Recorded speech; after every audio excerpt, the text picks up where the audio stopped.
നിങ്ങളുടെ ഏത് ചാനലാണ്? ആ മതി അവിടെ ഇരുന്നാ മതി, നിന്നാ മതി അവിടെ.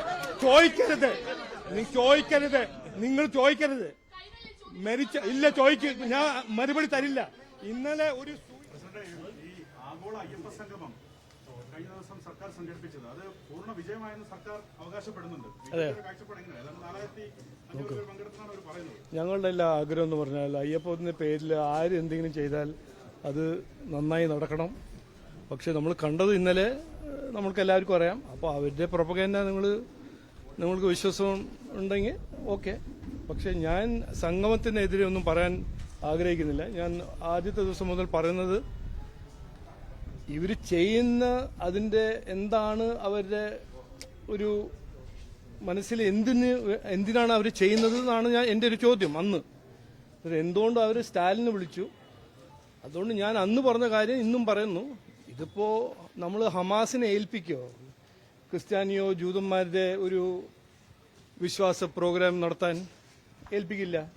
അതുപോലെ തന്നെ വിശ്വാസികൾ CPM ഇങ്ങനെ ഈ പ്രോഗ്രാം അവതരിപ്പിക്കുമ്പോൾ ചെയ്യുമ്പോൾ വിശ്വസിക്കില്ല. അതുകൊണ്ട് ആരും അവിടെ പോയില്ല. അതാണ് നമ്മൾ ഇന്നലെ കണ്ടത്. നിങ്ങൾ വേറെ എന്തെങ്കിലും കണ്ടാൽ അതിനെക്കുറിച്ചൊന്ന് പറയാൻ. അല്ല, അതല്ല, അവര് പറയട്ടെ. അവര് കുറെ കാര്യങ്ങൾ പറഞ്ഞിട്ടുണ്ട്. ഇവിടെ 10 കൊല്ലം വികസനം നടന്നിട്ടുണ്ടെന്ന് പറഞ്ഞിട്ടുണ്ടല്ലേ. അത് സാരില്ല. നോക്കൂ, വിശ്വാസികളൊന്നും അവിടെ പോയിട്ടില്ല എന്ന് നമുക്ക് എല്ലാവർക്കും കൃത്യമായിട്ട് അറിയാം. അതിപ്പോ നിങ്ങൾക്കൊരു ഡിനയൽ ഉണ്ടെങ്കിൽ അവർക്ക് ഡിനയൽ ഉണ്ടെങ്കിൽ അത് അവർ ചെയ്തോട്ടെ. എനിക്ക് അതിനെക്കുറിച്ചൊന്നും പറയാനില്ല. വിശ്വാസികൾ അവിടെ പോവില്ല എന്ന് ഞങ്ങൾക്ക് ആദ്യം തന്നെ മനസ്സിലുണ്ടായിരുന്നു. അത് കൃത്യമായി നമുക്ക് മനസ്സിലായൊരു കാര്യമല്ലേ. എന്ത് കാരണത്തോണ്ടാണ് ഒരു വിശ്വാസി CPM അവതരിപ്പിക്കുന്ന ഒരു പ്രോഗ്രാമിൽ പോവുക? നിങ്ങളൊന്ന് വിചാരിക്കൂ. ഒരു കാരണമുണ്ടോ? ഒരു ലോജിക് ഉണ്ടോ? ഇല്ല. ദ്രോഹിച്ച ഒരു പാർട്ടി, ദ്രോഹിച്ചൊരു സർക്കാർ എന്തുകൊണ്ട് വിശ്വാസികൾ അവരെ വിശ്വസിക്കും? ഇത് നിങ്ങൾ തന്നെ ചോദിക്കൂ. ഇല്ല, ഞാൻ അങ്ങനെയൊന്നും പറയാൻ പോകുന്നില്ല. നിങ്ങൾ കൺക്ലൂഷൻ നിങ്ങൾ റിപ്പോർട്ടറാണ്, മാധ്യമങ്ങളാണ്, നിങ്ങൾ തീരുമാനിച്ചോളൂ. ഞാനൊരു വിശ്വാസിയാണ്. എന്നെ അവർ വിളിച്ചില്ല. ഞാൻ പറഞ്ഞല്ലോ, ആദ്യ ദിവസം പറഞ്ഞില്ലേ, എന്നെ വിളിച്ചാൽ ഞാൻ പോയിരുന്നേ. ഞാൻ വന്നു പറഞ്ഞില്ലേ, നിങ്ങൾ ചോദിച്ചില്ലേ, ഞാൻ നന്ന് പറഞ്ഞില്ലേ.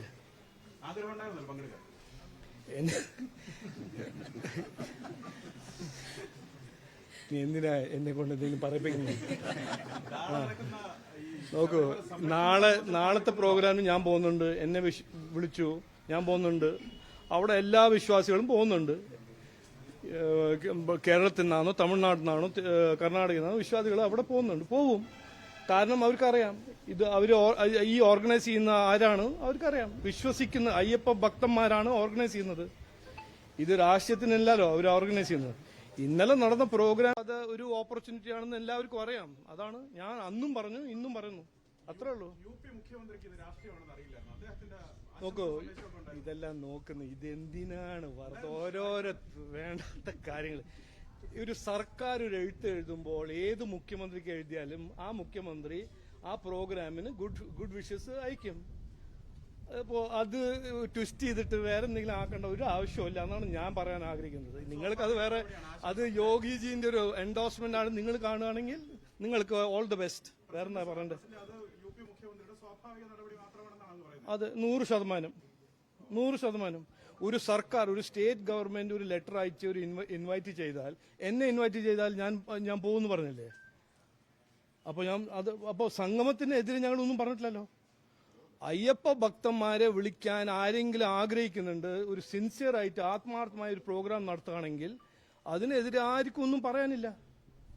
അന്നും പറഞ്ഞു, ഇന്നും പറയുന്നു. അതാണ് ഞങ്ങളുടെ ഒരു മുമ്പോട്ട് വെച്ചൊരു പോയിന്റ്. ഞങ്ങൾ എതിർത്തത് സ്റ്റാലിനെ എന്തുകൊണ്ട് വിളിക്കുന്നു, ഹിന്ദുക്കളെ മലേറിയയും വൈറസും ഡെങ്കി വൈറസ് വിളിക്കുന്ന ഒരു പൊളിറ്റിക്കൽ പാർട്ടിന്റെ നേതാവിനെ എന്തിനാണ് അയ്യപ്പ സംഘടന ചീഫ് ഗസ്റ്റ് ആയിട്ട് വിളിക്കുന്നത്? അത് ഞങ്ങൾ ചോദിച്ചു. അപ്പോൾ അയാൾ വന്നില്ല. അത്രയല്ലേ ഉള്ളൂ. എനിക്ക് വളരെ സന്തോഷം.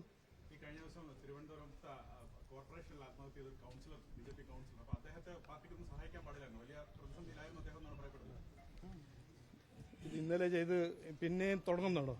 എന്തിനാണ് ഇതെല്ലാം? ഇതിനെക്കുറിച്ച് ഞാൻ കൃത്യമായി പറഞ്ഞിട്ടുണ്ട്.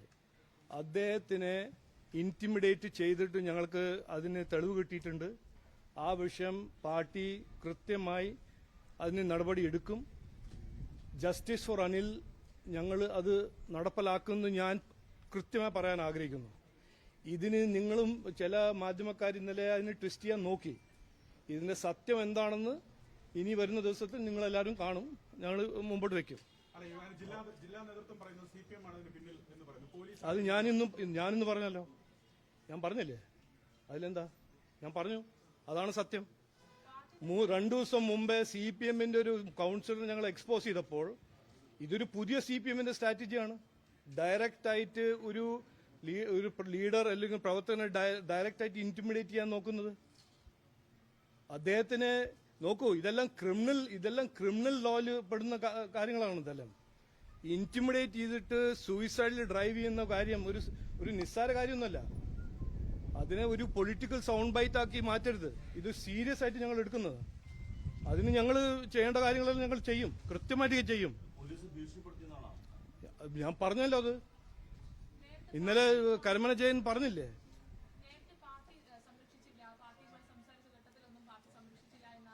നിങ്ങളോട് പറഞ്ഞു.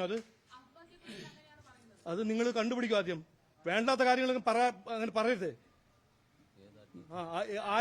എവിടുന്ന് മാറ്റി നിങ്ങൾ?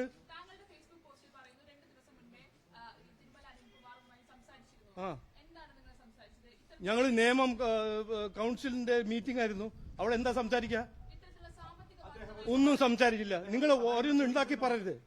നിങ്ങൾ നോക്കൂ, ഒരു കാര്യം പറയണേ, ഇതൊരു ക്രിമിനൽ ഇഷ്യൂ ആണ്. അതിനെ ഒരു പാർട്ടീനെ തടയാൻ നോക്കരുത്.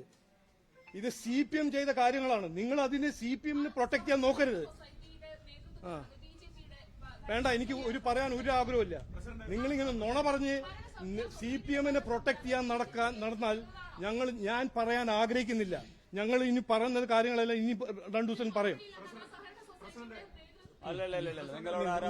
നിങ്ങളോട് ആരാ പറഞ്ഞു? അല്ല, നിങ്ങളോട് ആരാ പറഞ്ഞു? അല്ല, പറയൂ. അത് നിങ്ങളുടെ ഏത് ചാനലാണ്?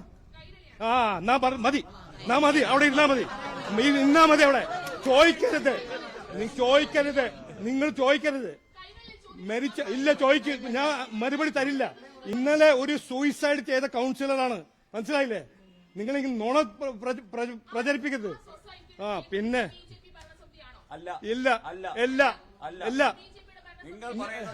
ശുദ്ധ നുണയാണ്. നിങ്ങൾ നുണ പറയുന്ന ചാനലാണ്. ഒരു നാണല്ലാത്തൊരു ചാനലാ.